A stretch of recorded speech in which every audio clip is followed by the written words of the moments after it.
Basta nasa city na kami dyan, namamasyal-masyal. Yung mga nagtatanong po ng kung may visa dyan, wala pong visa ang Jeju Island. Wala pong visa dyan. So first night namin dyan, nagala-gala. First night, first day. Ayun si Bago. Tsaka ayun si Bagong Raspa, ayun si Alan. Yan, ito mga attire nila, puro balot na balot talaga sila. Mga naka-jacket kasi nga napakalamig dyan. Ayan si Bago, yung naka-jacket ng black and white. So si Sam, tsaka si Brad Alan.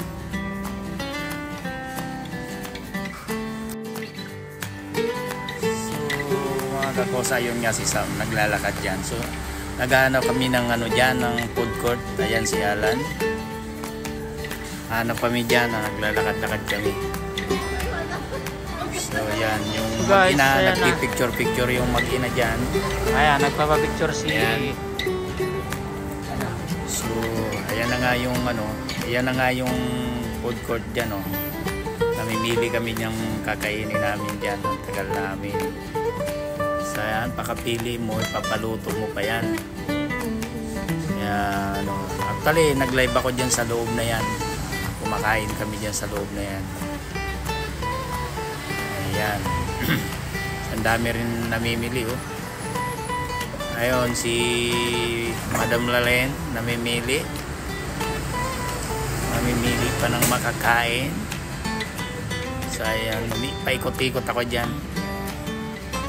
Diyan ko natikman yung chicken na napakalambot, kaya yung leg ko ayun ginalis na yung leg ko dyan. Kumain muna kami dyan sa loob na yan. Hindi ko na isinama yung ko dyan, yung kuha ko dyan sa loob kasi nga may sound. Pinost ko lang yan sa sa Facebook. Ayun, tapos na kami kumain dyan. Ayan natakam pa rin si Alan sa manok na umiikot-ikot. Tapos na kami kumain dyan, lumabas na kami. Ayan yung manok umiikot-ikot pa rin. Gala pa rin kami dyan. Ayan, gala, picture. Namin dyan, ayun si Bagong Raspa at saka si Sam nauna na, si Brad Alan. Kumukuha ko ng mga picture sila dyan.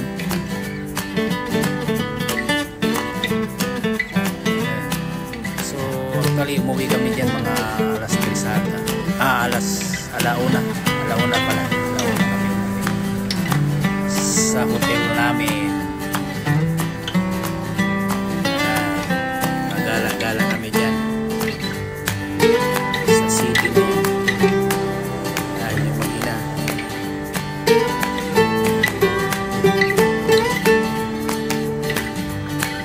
Namin naglalakad-lakad dyan.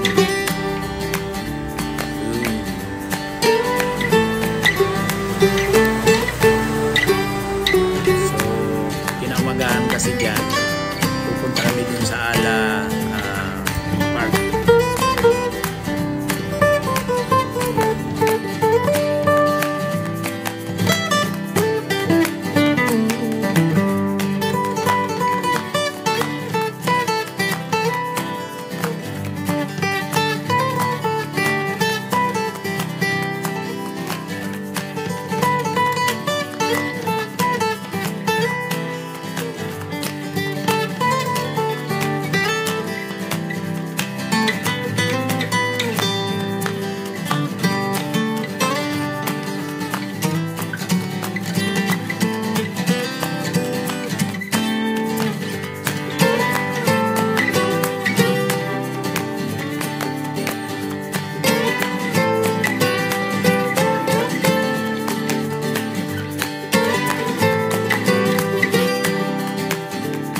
lamig ngayon dito sa South Korea. Sobrang lamig. Ano? Si Soju Girl. Iba na pangalan niya ngayon, si Soju Girl. Ayan. Pakita ko lang sa inyo. Ayan. Jeju, South Korea. So, ayan yung mga kasama namin. Ayan sila.